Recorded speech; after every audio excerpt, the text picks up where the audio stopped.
신차 장기 렌트에 대해 얘기를 해볼까 합니다. 다소 뻔한 얘기일 수는 있겠으나 여전히 모르시는 분들이 많을 것 같아서 장기 렌트에 대한 얘기를 해보려고 해요. 이 영상이 엄청난 좋아요가 달릴지 엄청난 싫어요와 신고 끝에 사라질지는 저도 모르겠어요.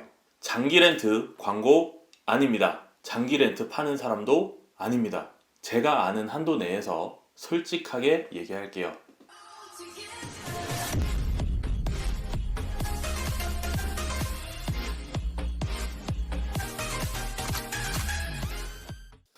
안녕하십니까, 박시티브 박시입니다. 장기 렌트 광고 정말 많죠. 이게 광고인지 아닌지도 모르겠고 설명해 주는가 보다 하고 보고 있으면 다들 자기 사업체 광고하는 거였고, 그래서 제가 실제 장단점 얘기 한번 해보려 합니다.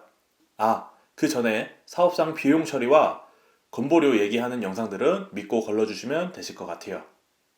비용 처리는 현금으로 사도 세금 계산서 처리가 다 되고요. 건보료는 개정이 돼서 예전보다는 많이 안 나옵니다. 그렇다면 실질적인 장점, 그리고 어떤 사람이 하면 좋은지 먼저 말씀을 드릴게요. 첫 번째 장점으로 부채나 대출 리스트에 안 뜬다는 장점이 있습니다. 사업자든 개인이든 근로자든 상관없이 이 부분은 굉장히 장점이죠.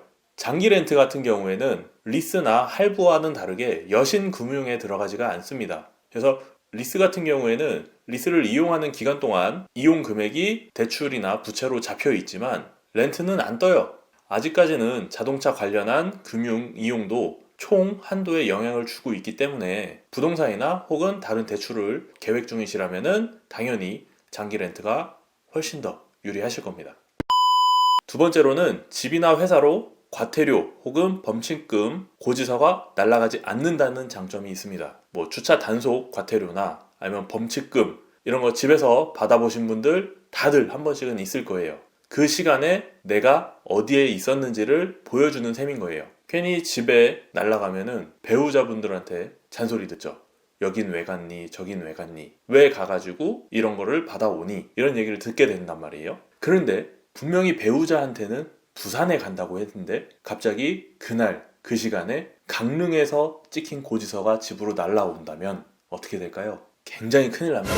이혼 당해버려요. 명백하죠? 그런 경우를 대비하기 위해서는 장기 렌트가 굉장히 유리합니다. 왜? 명의가 렌트카 회사 거잖아요. 절대 집으로 고지서가 날라오지 않아요. 물론 별도로 신청을 하면은 받아볼 수는 있습니다. 근데 그렇지 않은 이상은 안 날라와요. 도저히 걱정이 되면 받지 않겠다라고 대놓고 먼저 얘기하셔도 됩니다. 물론 범칙금과 과태료들은 내야겠죠. 그리고 이거는 렌트뿐만 아니고 리스도 마찬가지로 장점이기는 합니다. 리스도 마찬가지로 안 날라와요. 아마 지금 영상 보시는 분들 중에 띵 하신 분들 있을 겁니다. 자, 세 번째로는 독특한 차, 독특한 색상, 이런 차들 좋아하시는 분들한테는 좋을 수도 있습니다. 물론 독특한 차들은 애당초에 잔존 가치가 낮게 책정이 되어 있어요. 하지만 색상에 따른 잔존 가치 차이는 없죠. 그리고 간혹 가다가 정말 말도 안 되게 인기가 엄청 없어서 책정한 잔존 가치보다도 안 나오는 차들이 있을 수 있어요.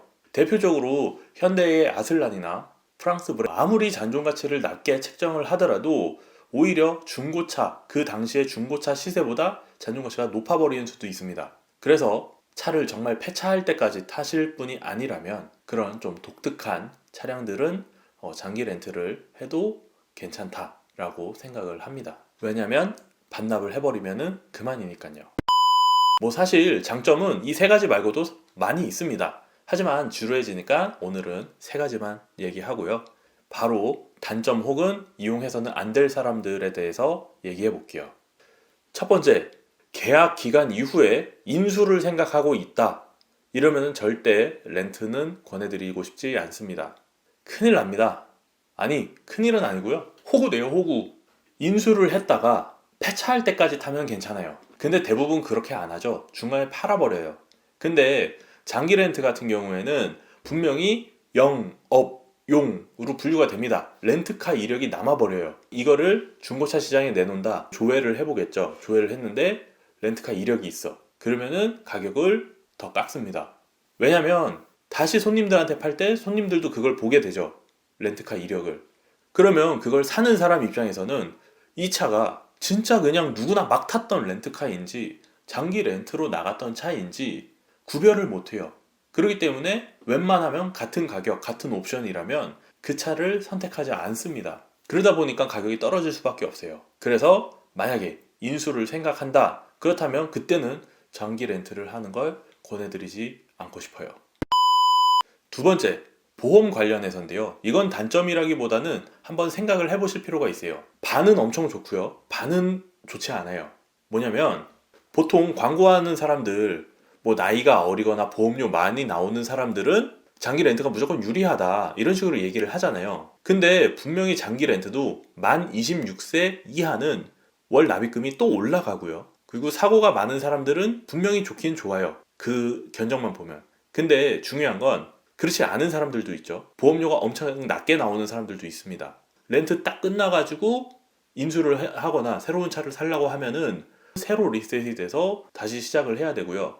그리고 보험료가 많이 나오는 사람들도 바꿔 생각하면은 사고의 위험성이 높은 사람들이죠. 어리거나 사고 이력이 있거나 해요. 그러면 정말 사고 날 확률이 높겠죠. 물론 차 다 고쳐줘요. 그리고 내 몸도 보험 처리 다 됩니다. 면책금만 내면 돼요. 근데 중요한 건 자기 신체 사고에 있어서 자손 처리밖에 안 된다는 거예요. 자상 처리는 되지 않습니다. 무조건 자손이에요. 자손과 자상은 조금만 한번 검색해 보시면은 자상을 들어야겠다 라는 생각이 분명히 들 거예요.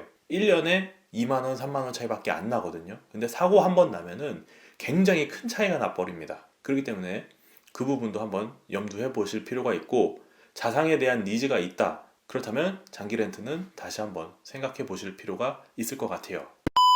자, 마지막 세 번째입니다. 중도 해지의 가능성이 조금이라도 있을 것 같다. 이걸 만기 시까지 탈 자신이 없다. 그렇다면은 장기 렌트 혹은 리스 덥석하시면 안 됩니다. 말 그대로 100% 만기 시까지 탈 수 있다라는 가정 하에서만 타야 돼요. 특히나 신용 등급 때문에 어쩔 수 없이 장기 렌트를 생각하시는 분들은 절대 주의하셔야 됩니다. 장기 렌트 같은 경우에는 단기 렌트나 월 렌트랑은 다르게 어쨌든 차를 사는 방법 중에 하나예요. 그렇기 때문에 남들이 타던 차를 주는 게 아니고 완전히 새로운 차를 새로 뽑아서 주는 거예요. 그래서 중간에 해지를 하게 되면 엄청난 위약금이 발생을 합니다. 물론 기간에 따라서 회사에 따라서 위약금이 엄청나지 않은 경우도 있기는 있어요.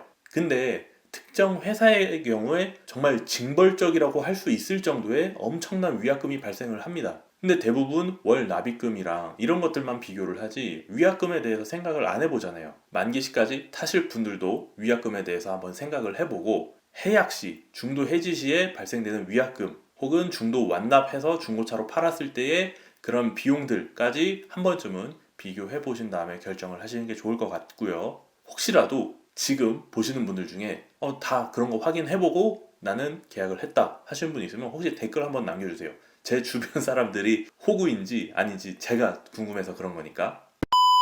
자, 오늘은 네이버 지식인에도 없고 블로그에도 없고 카페에도 없고 유튜브에도 없는 그런 진짜 장기 렌트의 민낯에 대한 얘기를 한번 해봤습니다. 사실 어디 가서 물어보기도 힘들고 물어볼 수 있는 사람이 그 상품을 팔려는 사람밖에 없잖아요. 그래서 제가 한번 속 시원하게 얘기해봤습니다. 아참, 그리고 비용 처리 관련해서 댓글 엄청나게 달릴 것 같아요. 악플들 달릴 것 같은데 비용 처리 자체는 어떻게 구입을 하셔도 다 가능해요. 비용 처리 자체보다는 나중에 그 차를 매각을 할 때 반납을 하면 그만이냐, 아니면은 팔았을 때 그거를 순이익으로 잡히게 되느냐, 그래서 정말로 순수하게 100% 처리가 되는지 아니면은 100%인 것 같지만 그 부분을 또다시 놓치는지에 대한 차이는 분명히 있습니다.